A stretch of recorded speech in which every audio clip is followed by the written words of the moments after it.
great that you're here. You had this keynote here as well.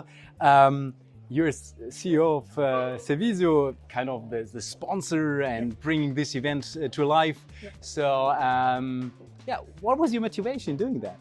Well, I think it's really important to bring people together and talk about technology and talk about issues that there are out there. You know, there's a lot of changing,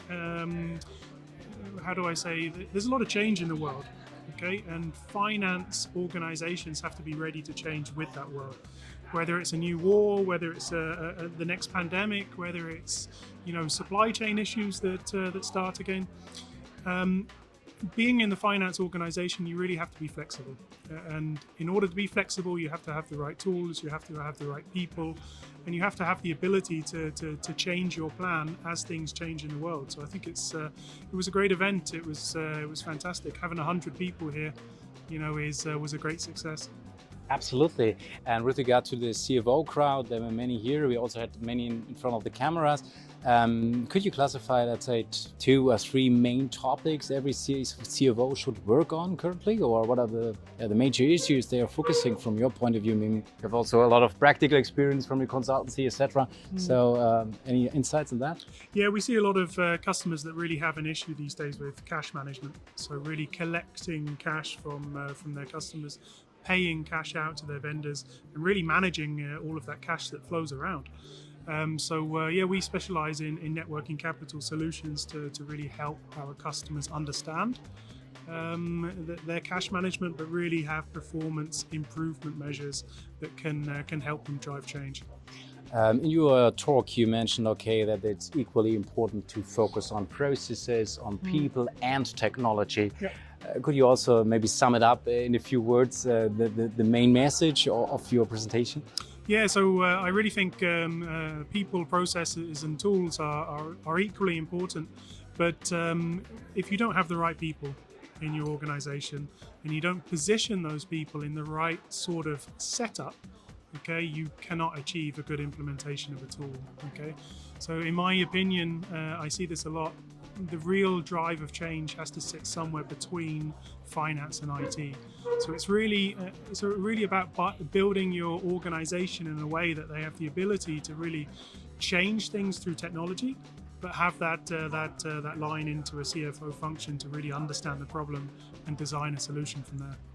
On the Board Beyond event in Ludwigsburg, I got to know Thomas for the first time, and I was introduced to him that's, I think, the best consultancy for board or planning applications in Switzerland. So why are you actually focusing on board, or why do you prefer using board in the planning environment? Yeah, we love board, mainly because it's simple from a point of view that it's a low code, no code kind of tool. So it can be implemented from somebody sitting on the finance side. It's not a massive amount of coding. Technology-wise.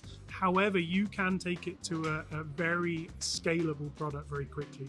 Okay, so it's built on this Microsoft architecture, this Microsoft technology, which is on Azure, as we know. So the possibilities of expanding into so many different ways, such as artificial intelligence and having really massive amounts of data, big data, is great with board. So you have a simple application that sits on a massive potential. And I also heard from your introductory words that you're kind of a contrast to Mike concerning your contacts on LinkedIn. Mm-hmm. Maybe you can also share this story at the end of this little interview here. Sure, yeah. So, I don't know. It's 6 months or so now. I think my daughters are becoming a little bit older. They're soon to be teenagers. They want mobile phones. And to me, social media is a massive worry of mine. So exposing my daughters to this kind of social media world, when used in the wrong way, is terrible. I think what Mike has shown today, that social media, when used in the right way, is extremely powerful. So having more than 100 CFOs, or high-level, C-level executives in one room, one point of time, I think was fantastic. So Mike's contract, I'm sure, will get extended. You did a great job, and yeah, happy to maybe convert back to LinkedIn. And then maybe a few wishes for potential future event or recommendations or anything, just spontaneously from what you realized, or was it already perfect from your point of view? I think it was great. It was a lot of theory there today, and what I tried to add at the end was some practical experience and examples, mainly on the implementation side, because it's easy to define a KPI. You know, there's your definition. When you go down onto boots on the ground, you understand that this data sits in a number of different systems, and it's a massive project to build these systems together so that they make some sense. So what I would like to do as a next step is take it one step further. Okay, we've done a lot of networking here. We've got a lot of contacts, a lot of industry experts.